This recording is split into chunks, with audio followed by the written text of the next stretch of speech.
Mecca Medina को वैसे तो मुसलमानों का पवित्र स्थल माना जाता है और इन लोगों की ऐसी मान्यता है कि हर मुस्लिम को एक बार अपने जिंदगी में यहाँ जरूर आना चाहिए, नहीं तो उसे मरने के बाद जन्नत नहीं मिलेगी। साथ में आपने मक्का मदीना के बारे में एक बात ये भी सुनी होगी कि यहाँ पर शंकर भगवान को कैद करके रखा गया है और कोई भी हिंदू वहां पर नहीं जा सकता है।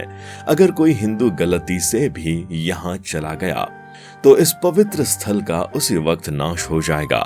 लेकिन आखिर ऐसा कहां क्यों जाता है, आइए इसके पीछे का भी सच जान लेते हैं।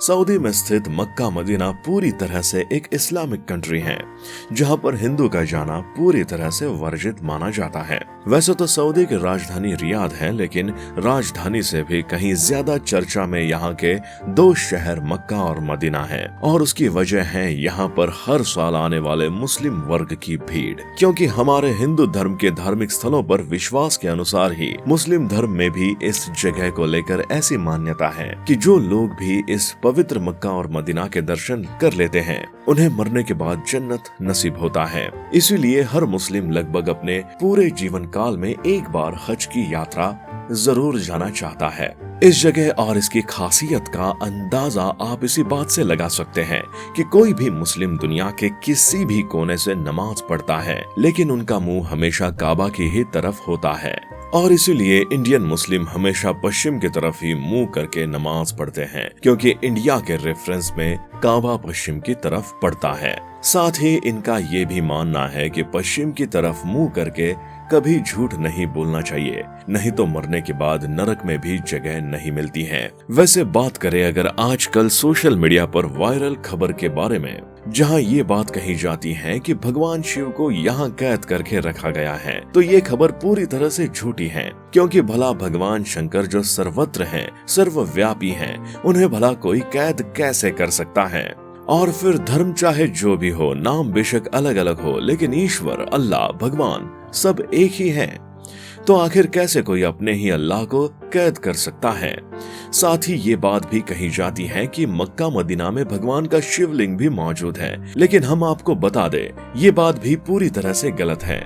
दरअसल हज यात्रा पर गए मुसलमानों के द्वारा मक्का के पास बनी एक इमारत के अंदर शैतान को मानकर ये लोग पत्थर मारते हैं, और इसके बाद ही इनकी ये यात्रा पूरी मानी जाती है। वैसे तो ये रस्म कुल 3 दिनों के लिए होती है, और तीसरे दिन ये यात्री इन 3 बड़े कंभों पर पत्थर मारकर अपनी यात्रा पूरी करते हैं, और इन कंभों को ही बहुत लोग शिवलिंग मानते हैं। लेकिन इस बात में कोई भी सच्चाई नहीं है।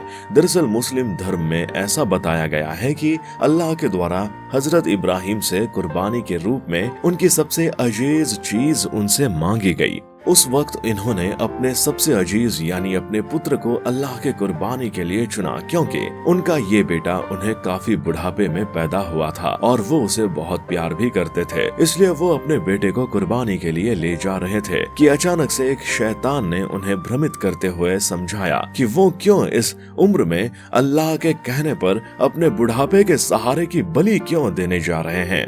शैतान की बात सुनकर कुछ देर के लिए उनके भी इरादे डगमगाने लगे, लेकिन अगले ही पल खुद को संभालते हुए इन्होंने अल्लाह को सबसे पहले रखते हुए अपने बेटे की कुर्बानी देने की ठानी। लेकिन वो ऐसा करते हुए देख नहीं पा रहे थे, इसलिए उन्होंने अपनी आंखों पर पट्टी बांध ली। ऐसे में भला अल्लाह कैसे किसी पिता से उसके बेटे की कुर्बानी ले सकते थे। इसलिए उन्होंने उनके बेटे की जगह पर एक बकरे को रख दिया, और तभी से सभी मुस्लिम इस रीति को मानते हैं, और इसीलिए हज पर जाने वाले यात्री मासूम जानवर की कुर्बानी देने के बाद इस शैतान को पत्थर मारने जाते हैं। और ये 3 खंबे कोई शिवलिंग न होकर बल्कि उसी शैतान के प्रतीक हैं, जिसने इब्राहिम को अल्लाह की इबादत में भटकाने की कोशिश की थी। अब बात करें अगर यहाँ हिंदुओं के प्रवेश वर्जित की, तो यहाँ पर न सिर्फ हिंदू बल्कि किसी भी गैर मुस्लिम धर्म के लोगों को प्रवेश वर्जित है, क्योंकि उनका ऐसा मानना है कि गैर मुस्लिम धर्म के लोग अल्लाह के लिए उतनी आस्था नहीं रखेंगे, और कोई भी ऐसा व्यक्ति जो अल्लाह के लिए आस्था नहीं रखता है उसे काबा में प्रवेश नहीं करना चाहिए, और इसीलिए ये लोग किसी भी गैर धर्म के लोगों को वहां प्रवेश नहीं करने देते हैं। तो क्या आपको हमारे द्वारा मक्का मदीना के बारे में दी गई जानकारी पसंद आई? हमें कमेंट करके बताएं। साथ ही अगर आपको वीडियो पसंद आया हो तो इसे लाइक और शेयर करें और हमारे चैनल हनुमान भक्त को सब्सक्राइब करना न भूलें।